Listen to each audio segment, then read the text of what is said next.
आप देख रहे हैं कर्तव्य एवं निष्ठा का बयान, साहित्य और संस्कृति का बयान, समता की आवाज बयान टीवी।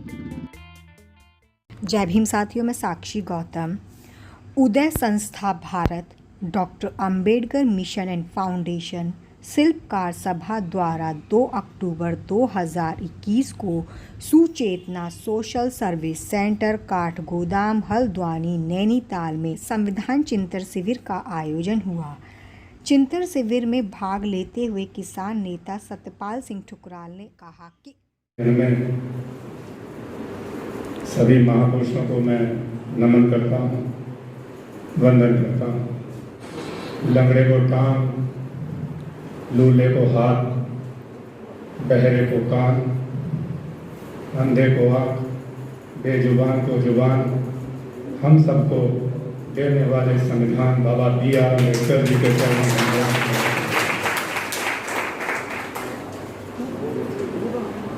आज संवैधानिक जनतंत्र युवा चेतना की आवाज उदय ग्रुप, जिन्होंने ये एकता के मंच में एक सूत्र में बनकर आज इस प्रोग्राम की अगुवाई की है, मैं तहे दिल से धन्यवाद और शुक्रिया करता हूँ। आज का संचालन हमारे जी.आर. टमटा जी, जिन्होंने मुझे 3-4 दिन पहले अवगत कराया कि हम एक संविधान के ऊपर जन चेतना पर एक प्रोग्राम करने जा रहे हैं और आपको हम मुख्य रूप से वहाँ अपने अतिथि गणों के बीच में बुलाना चाहते हैं। तो मैं बता दूं साथियों कि थोड़े दिन पहले मैंने बहुजन समाज पार्टी के प्रदेश महासचिव से इस्तीफा दिया है, लेकिन मैं इनका सम्मान नहीं ठुकरा पाया, क्योंकि जहाँ सम्मान मिलता है कोई ना कोई हमारे अंदर खूबी होगी या हमारे अंदर कोई विशेषता होगी जो आपने हमें सम्मान दिया है। अभी मैंने किसान आंदोलन जो चल रहा है, मैं उसमें अपना पूर्ण योगदान और किसानों की आवाज़ में आवाज़ बनकर उनके साथ खड़ा हूँ, और इसलिए मैंने इस्तीफा दिया, क्योंकि अगर मैं वहाँ काम नहीं कर पाया तो मैं उन जुल्म सितम से लड़ने के लिए उनके साथ नहीं खड़ा हो पाऊँगा।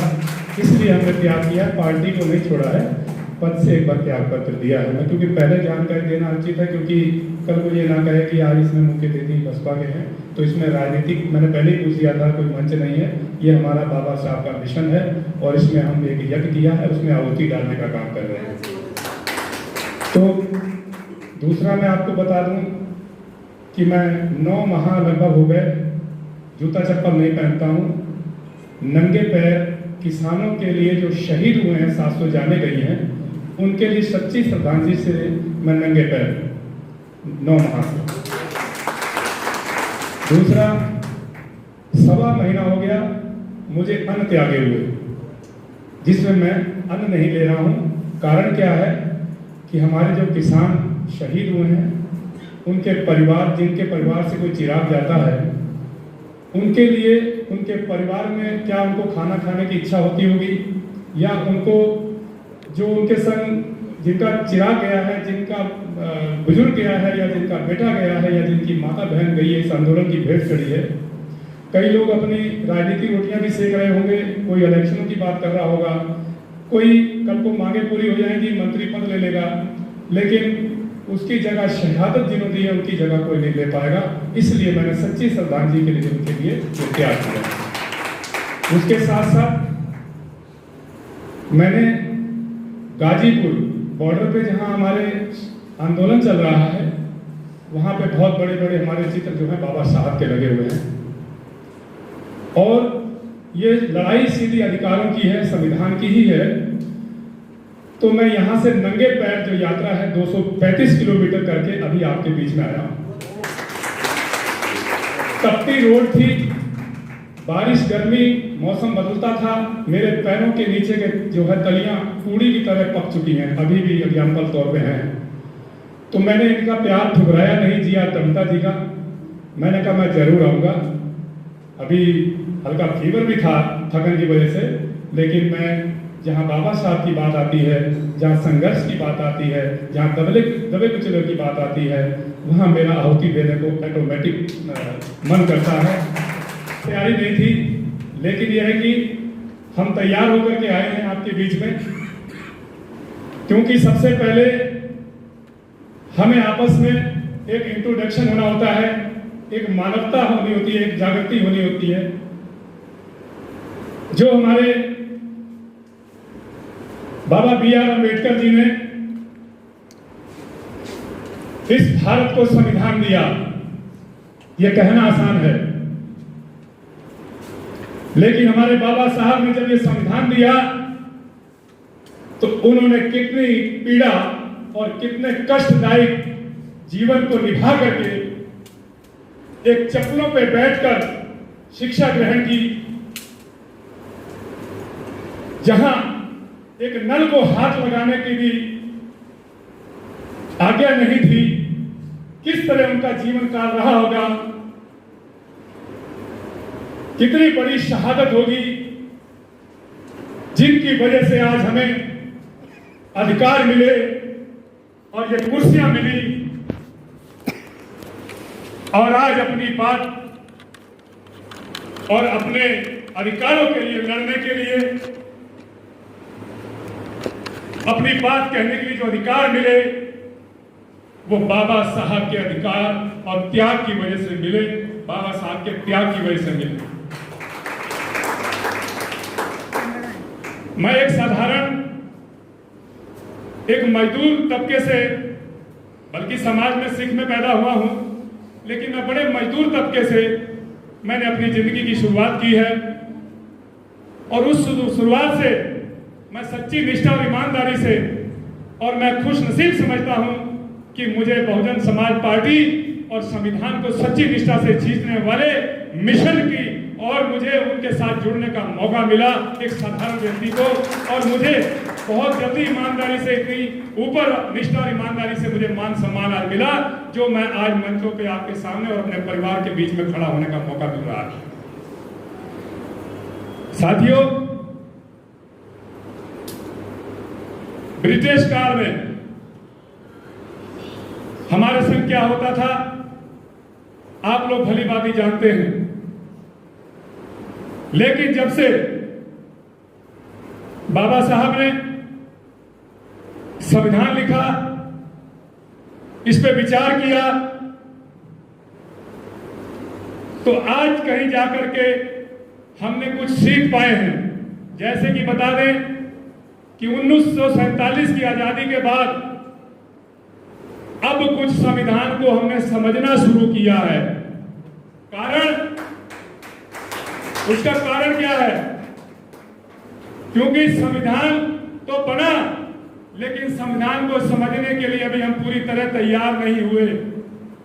अगर हम तैयार होते तो आज की जो सरकारें हैं,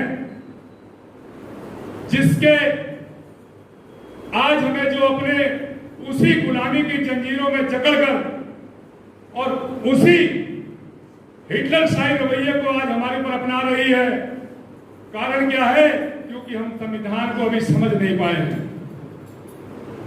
उसके गुनाहगार हम ही लोग हैं। बाबा साहब ने एक इशारा ऐसे किया था प्रतिज्ञा का, हम वो भी भूल चुके हैं। एक इशारा सत्ता की तरफ किया था, अपने अधिकारों को पाने के लिए, सत्ता के मंदिर पर अधिकार करने के लिए एक इशारा किया था, उसको भी हम सही से उपयोग नहीं कर रहे हैं। 22 प्रतिज्ञाएं बाबा साहब ने दी, हम उस पर भी अमल नहीं कर रहे हैं। और खास करके हम लोग जो पढ़े लिखे लोग हैं, हम ही लोग उस पर नहीं चल रहे हैं।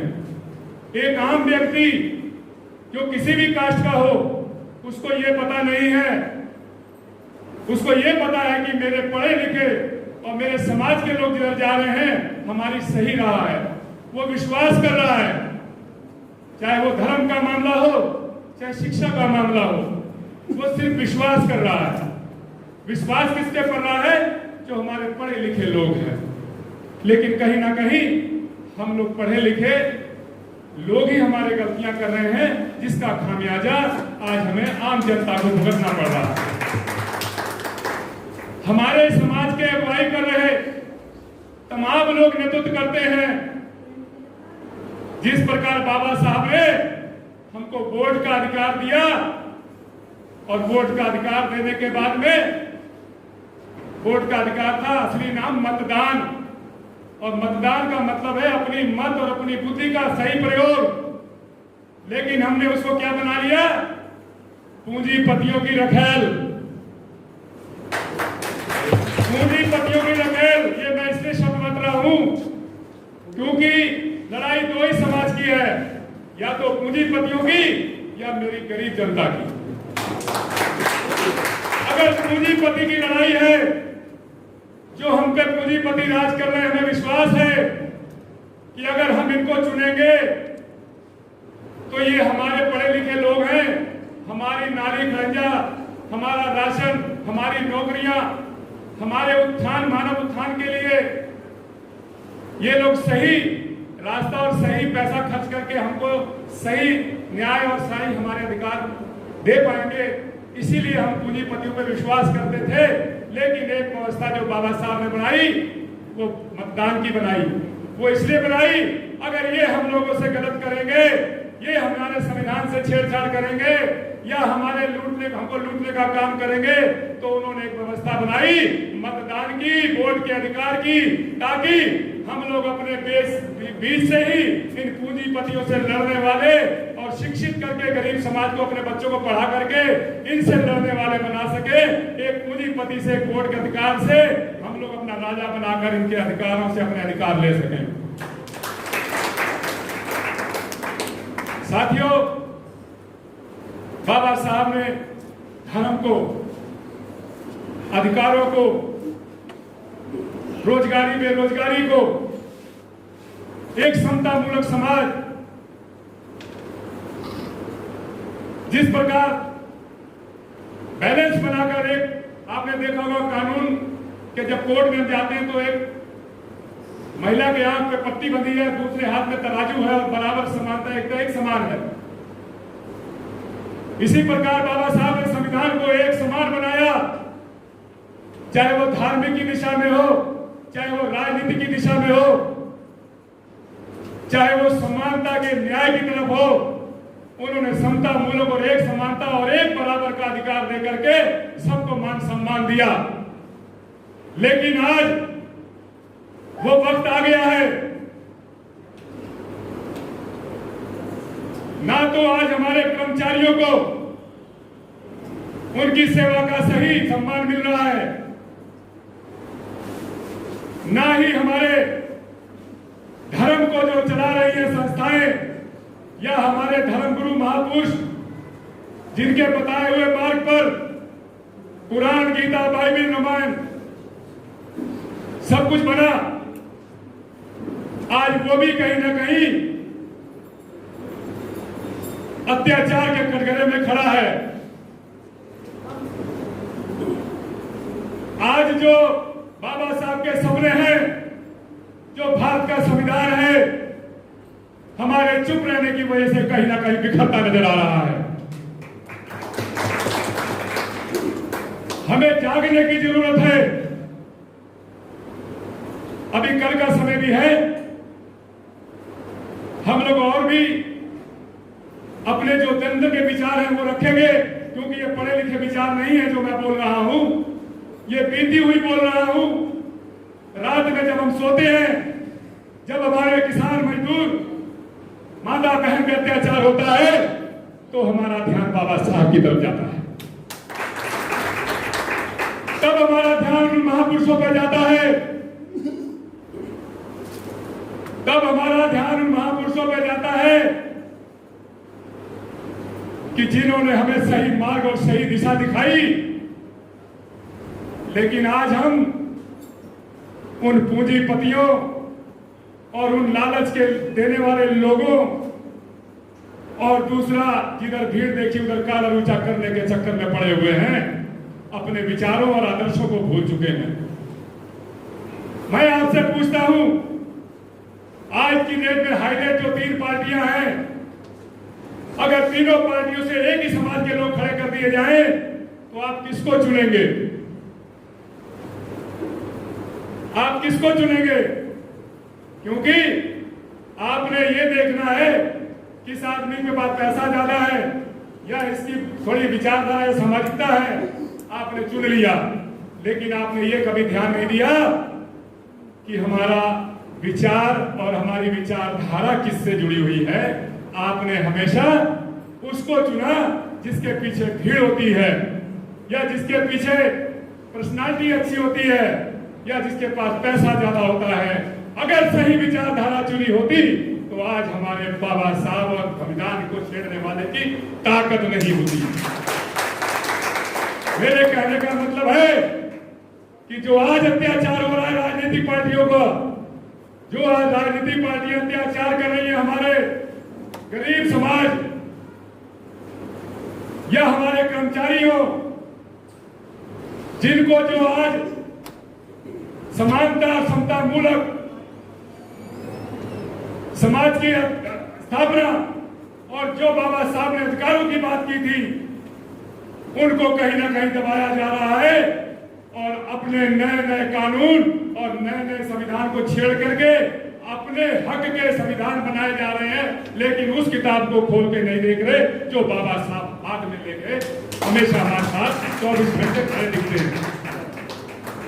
तो कहने का मतलब है हमें जागना होगा, क्योंकि मैं इतनी तैयारी करके नहीं आया जो मैं पढ़ा लिखा भाषण दूं। कभी भी किसी कार्यक्रम या कहीं भी बुद्धिजीवियों में बीच में जाना हो तो कम से कम या तो लक्ष्यदार भाषण आना चाहिए और या फिर बहुत पढ़े लिखे बुद्धिजीवी होना चाहिए।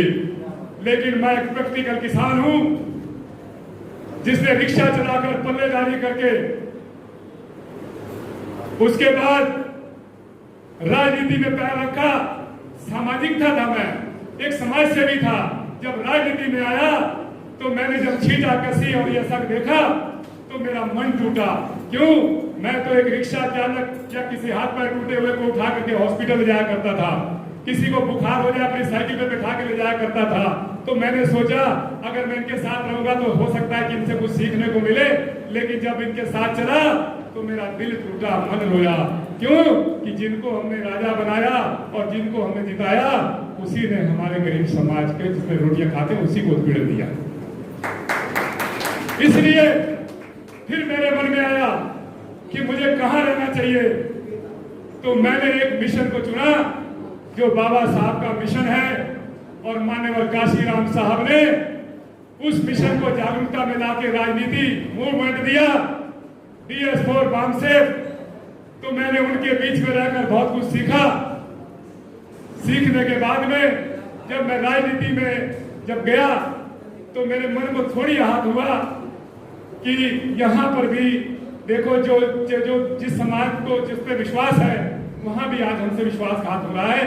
लेकिन मैंने सोचा कि पहले मेरे संग, पहले मेरी जो प्राथमिकता है वो चाहे कोई भी प्रोग्राम हो या कोई भी दबे कुचले की जहां बात होती हो, जहां पे अन्याय हो रहा हो वहां पे न्याय के साथ खड़े होने की मैं ताकत रखूंगा, चाहे मुझे खतरा घुटा देना पड़े। राजनीति बाद में है, पहले विचारधारा हमारी है। और बाबा साहब ने कभी किसी जात कास्ट की वजह से या किसी उसके तरीके से नहीं तोड़ा है। हमेशा बाबा साहब ने हमें समता मूलक भाईचारा, हिंदू मुस्लिम सिख ईसाई आपस में भाई भाई, इसी बात को लेकर, इसी संविधान को लेकर उन्होंने संविधान की रचना की है। हर एक को न्याय मिले, हर एक को सम्मान मिले, शिक्षा सुरक्षा सम्मान चाहिए, रोटी कपड़ा मकान चाहिए, मानव मानव एक समान, ऐसा भारत महान चाहिए। ऐसी विचारधारा से भारत का संविधान बना। और हम लोग ना हिंदूवादी हैं, ना ही हम कोई किसी को दिल को ठेस पहुंचाने के वादी हैं, ना ही हम खालिस्तानी हैं, ना ही हम आतंकवादी हैं। सबसे पहले हम भारतीय हैं और भारतीय संविधान हमारा ग्रंथ है। और भारत की अगर रक्षा है और भारत अगर टिका है तो वो मेरे बाबा साहब के संविधान पर टिका है। अगर इससे कोई छेड़छाड़ करेगा और इससे हमारी एक गरीब जनता के साथ जो चंद पूंजीपति गरीब के नाम पर रोटी खा रहे अंबानी अंडानी, अगर इसके साथ खिलवाड़ करेंगे तो एक एक कतरा हम लोग अपना देने को तैयार है। और संविधान की छेड़छाड़ करने पर हम अपनी आहुतियां किसी भी हद तक देनी पड़े